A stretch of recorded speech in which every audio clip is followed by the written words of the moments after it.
कहते हैं अगर किसी चीज को दिल से चाहो तो पूरी कायनात उसे तुमसे मिलाने की कोशिश में लग जाती है। আর সেই চাওয়াটা যদি হয় 22 বছরের আকুতি, তাহলে সেটা তখন তো শুধুমাত্র একটা চাওয়া থাকে না, হয়ে ওঠে একটা স্বপ্ন পূরণের গল্প। আর সেই গল্পটা আর গল্প রইল না 21শে মে 2026-এর পর থেকে।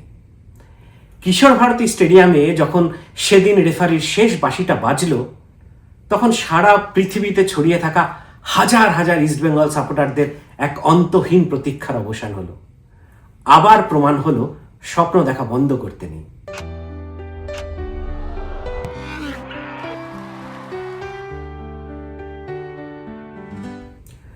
মাঠের ভিতরের প্লেয়ার্স আর কলাকুশলীরা, সেদিনকার গ্যালারির প্রায় 1008 দর্শক, যারা টিভির সামনে বসেছিল, যারা পাড়ার ক্লাবে জড়ো হয়েছিল, আমরা যারা লন্ডন, নিউ ইয়র্ক, সিডনি, টরন্টোতে ফোন হাতে নিয়ে স্কোর দেখছিলাম, আমরা সবাই একসাথে কেঁদেছি সেই রাতে।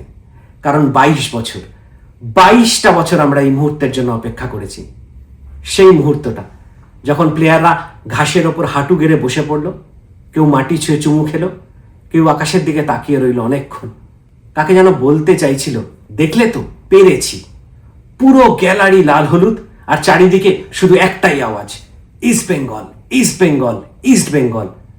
টুইটারে একটা পোস্টে দেখলাম এক ফ্যান লিখেছিলেন, how can I explain this to a non east Bengal fan.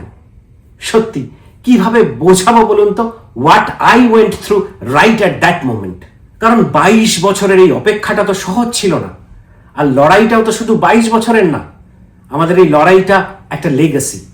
1947-এ যখন দেশ ভাগ হলো, 20 লক্ষেরও বেশি বাঙালি রিফিউজি হয়ে কলকাতায় এলো সর্বস্ব হারিয়ে। তাদের কাছে this is not just a club, this was and this will always be an identity.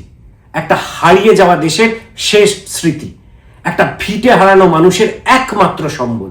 তাই আমাদের পূর্বসূরীরা যারা এই ক্লাবের প্রতিষ্ঠা করেছিলেন, তাদের জন্য ইস্টবেঙ্গল জেতা মানে শুধু 3টে পয়েন্ট ছিল না, এটা ছিল প্রুফ আমরাও পারি, আমরা রিফিউজি হতে পারি, কিন্তু আমরা হারিনি। সেই উত্তরাধিকার আমরা বহন করি আমাদের বাবা ঠাকুরদার থেকে। প্রত্যেক ডার্বির আগে যখন ঘুম আসে না, যখন আমাদের আজকের প্রজন্ম বাগান ভার্সেস বেঙ্গল নিয়ে হোয়াটসঅ্যাপ গ্রুপে ঝগড়া করে, সেটা আসলে 100 বছরের মেমোরি। সেটা রিফিউজি কলোনিসের বাঁচার লড়াইয়ের মেমোরি, সেটা আমাদের রক্তে। আর ঠিক এইখানে এসেই এই ম্যাচটা আরো স্পেশাল হয়ে যায় যখন এক প্যালেস্টিনিয়ান মোহাম্মদ রশিদের পায়ের ছোঁয়ায় 72 মিনিটের মাথায় বলটা জালে জড়িয়ে যায়, আর 1 গোলে পিছিয়ে থাকার জায়গা থেকে আমরা 2-1 গোলে এগিয়ে যাই। তখন সেটা জাস্ট একটা গোল থাকে না, একটা প্রতীক হয়ে ওঠে রিফিউজিদের হাজার হাজার বঞ্চনার পরেও জিতে যাওয়ার প্রতীক। আমাদের মশালটা আরো উজ্জ্বল হয়ে ওঠে। সেটা তখন সারা পৃথিবীর সমস্ত রিফিউজিদের আশার আলো। 2003-4 সালে আমরা শেষবার ন্যাশনাল লিগ জিতেছিলাম। তখন সময় ছিল বাইচুংয়ের সেই হেডারগুলোর, ছিল অ্যালভিটো সেই ফ্রি কিক। তারপর শুধুই অপেক্ষা। 22 বছরের এই অপেক্ষাটা কিন্তু সহজ ছিল না। আমাদের পড়শি ক্লাবের মতো ফিনান্সিয়াল ট্রানজাকশন আমরা করতে পারিনি আমাদের ভালোবাসার ক্লাবটা নিয়ে। তাই বারবার স্পন্সর খুঁজতে হয়েছে, টিম রিবিল্ড করতে হয়েছে, আর প্রত্যেক সিজন শেষে সেম কথা, এবারও হলো না, পরের সিজনে নিশ্চয়ই হবে। আশা নিরাশায় কেটে গেল একটা গোটা দশক। মাঝে মাঝে কি ভীষণ ফ্রাস্ট্রেটেড লাগতো সে বলে বোঝানো যাবে না। গুনগুন করতাম, আমাদেরও নাকি হবে, কে জানে বাবা কবে। আর তারপর এই সিজন অস্কার ব্রুজো, এই স্প্যানিশ ভদ্রলোক এসে কি করলেন বলুন তো? একটা চনমনে দল বানালেন, ডিফেন্স শক্ত করলেন, অ্যাটাকে এজেজারি, পিছনে আনোয়ার আলী সেই স্ট্রং ট্যাকেল, সাথে মিগুয়েলের সব ম্যাজিক্যাল পাসগুলো। আমরা পুরো সিজন জুড়ে টাইটেল রেসে থাকলাম। ফাইনাল গেম আমাদের নিজের ঘরের মাটিতে কিশোর ভারতী স্টেডিয়ামে, ইন্টার কাশির এগেনস্টে। কিন্তু সেখানেও সবকিছু সহজ চলছিল না। 14 মিনিটে আমাদের এগেনস্টে গোল করে ফেললো ওরা, 0-1। গোটা স্টেডিয়াম চুপ হয়ে গেল।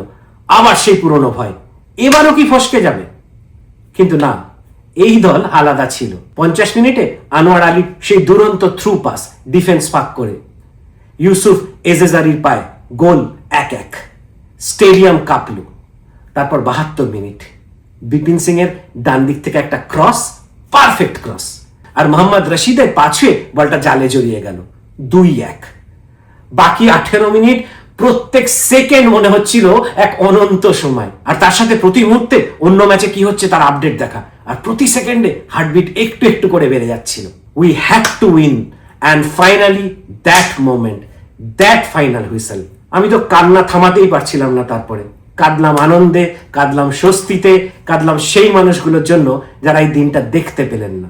এই ট্রফিটা তো শুধু আমাদের না, এটা আমাদের দাদুর, আমাদের বাবার, আমাদের কাকার, যারা ভিটে ছেড়ে এসেছিলেন, যারা ইস্টবেঙ্গলকে নিজেদের শেষ আশ্রয় করেছিলেন। এটা সেই রিফিউজি কলোনিজের প্রত্যেক ছোট ছোট স্বপ্নগুলো। এটা প্রত্যেক বাঙাল পরিবারের যারা 100 বছর ধরে বলে এসছে আমরাও পারি। এটা অবশ্যই রাহুল অরুণোদয় ব্যানার্জির জন্য, যে নিজের জীবনের শেষ পডকাস্টটাতেও আরেক কাঠ বাঙাল ব্রাত্য বসুকে জিজ্ঞেস করে গেছিল বারবার, কবে কবে আমরা এই কাপটা জিতবো।